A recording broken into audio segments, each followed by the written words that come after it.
Welcome to Not Entirely Unlike Tea with Christine Collins.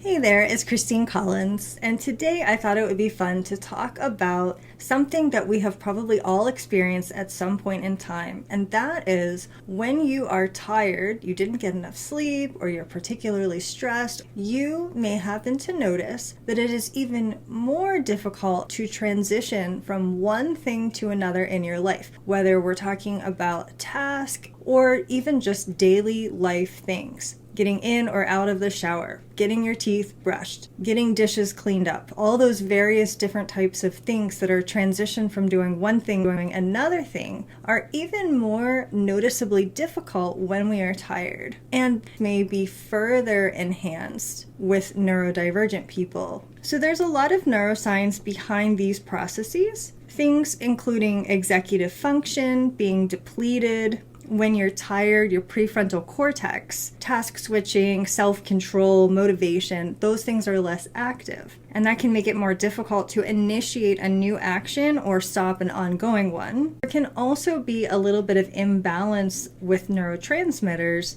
due to fatigue, which changes the neurotransmitter levels. So lower levels of dopamine and norepinephrine, that can reduce motivation and alertness. There's also increased activation energy needed in order to start a new action. And when we're tired, the brain's default mode network, which can make it tougher to shift into task-positive networks that are needed, specific activities related to our goals and our focus and our agenda for the day. Increase in sleep pressure, we've talked about adenosine before, and it accumulates throughout the day. And so when we're tired, it makes it more difficult to resist activities that are more sleep promoting, like when we need to get up, we just don't feel like getting up. When we need to go do something, we'd rather just keep sitting still. And that's especially difficult with a comfortable position and going into doing a task. So switching between like finishing and then sitting comfortably, getting up and cleaning the dishes, getting up and moving on to the next thing, or like getting out of the shower, resting for a few minutes after that, and then getting back up again. We also have some impairment in our cognitive flexibility, which is needed to switch between different mental states or activities, and some degree of impaired motor control from being tired. There can be an impact on motor cortex and the basal ganglia, which can lead to slower, less coordinated movements. I don't know about you, but when I'm tired, I start dropping things, and it's much more difficult to coordinate our movements. And in a more tired, fatigued state, the brain is more likely to favor continuing a current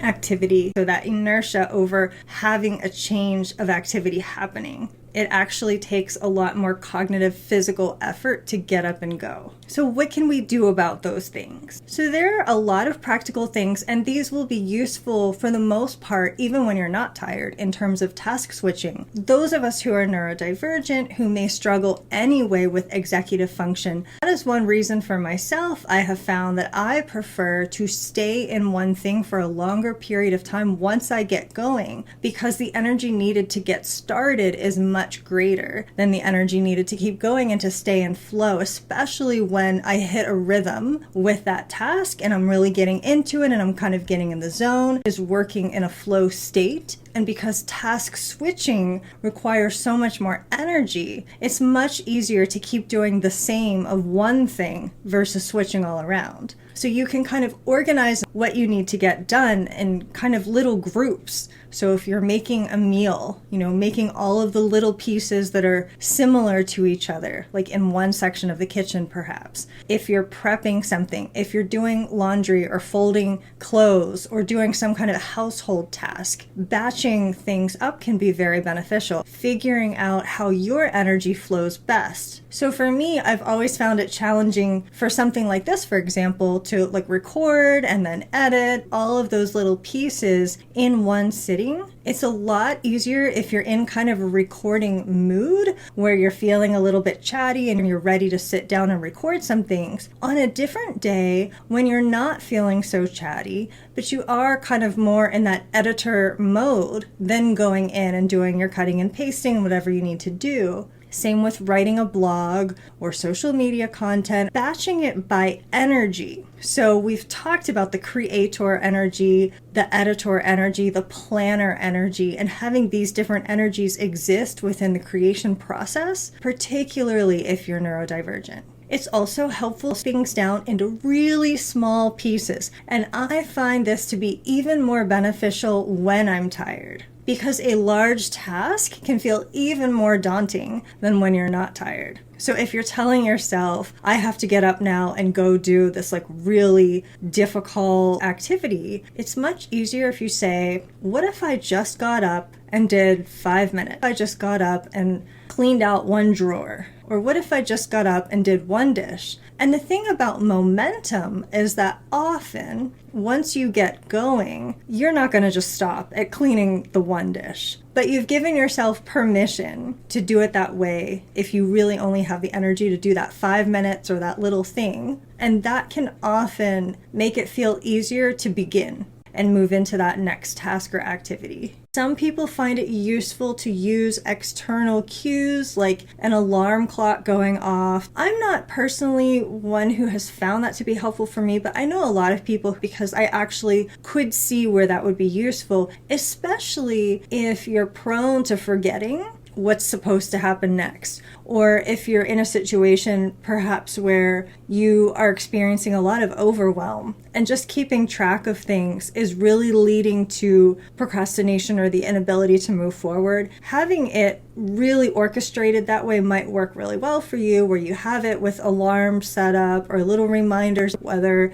it's on your phone or your calendar or your email or something like that. One thing that works really well for me is Post-it notes, which might sound really simple and silly, but it's actually really effective to have the visual reminder. And I think perhaps that's why that works a little bit better for me than an auditory one, like an alarm clock. I just personally prefer a visual reminder, but we're all different. And so I definitely would encourage anyone to do some trial and error and just kind of see what sorts of nudges and reminders and little prompts work the best for you. Another thing that I found really useful and I think can be very closely related to this concept of task switching and neurodivergent people with lower dopamine release is to have a visualization-based reward system. So the concept of having rewards for doing behaviors. And I think that that can be really helpful. So for example, if you get your blog done or your newsletter or you get the dishes done, whatever it is you have on your to-do list, there is some kind of a reward in it for you. So some people I know like to do things like read a book for 10 minutes as a reward, or they get to watch 15 minutes of Netflix for every task that they complete. So small rewards are useful, but I would like to add in another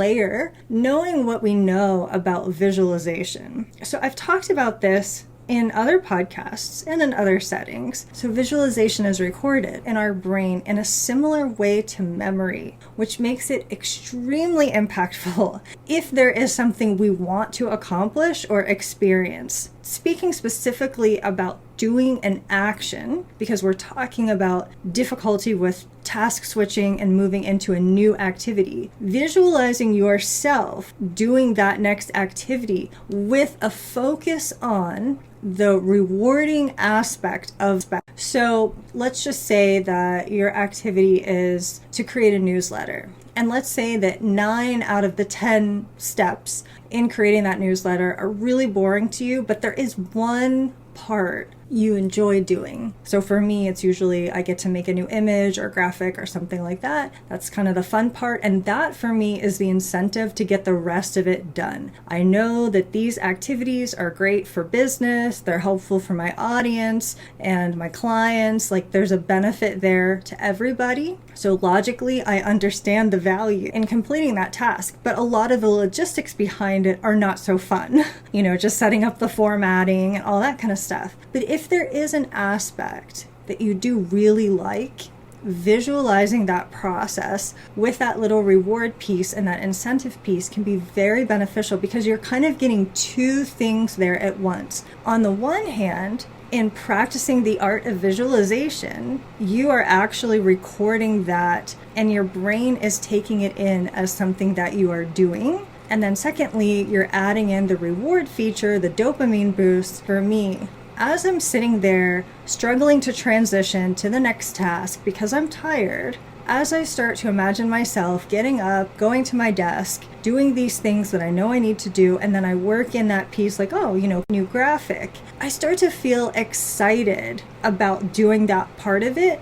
And a lot of times that's the little oomph that I need to get moving again, even when I'm tired. And of course, if you're experiencing feeling tired a lot, it's definitely worth reassessing sleep's overall daily schedule to try to get better rest and that sort of thing, or reduce your stress and overwhelm where possible. So, those are common sense things, but it's not always possible. And sometimes we just find ourselves in that situation, and it's a lot more helpful to have steps that we can use to mitigate it in the process. Another little piece that I think can be very useful is to use things like habit stacking, which is commonly understood that when you finish one thing, it's just automatic that you do the next thing. When you wake up in the morning, let's say you wash your face and brush your teeth, like those two things are just combined together. And so they both just automatically happen as you get into that routine. It might be something like waking up and working out and then eating a healthy meal.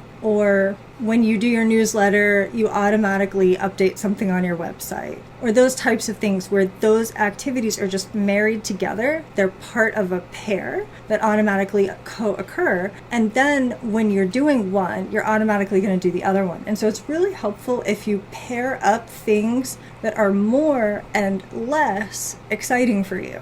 So like I already mentioned with the newsletter, pairing up getting those pieces written and the formatting and all that kind of stuff done, pairing that up with creating the image or the graphic, because for me, the benefit of that incentive is enough to get me through the other tasks.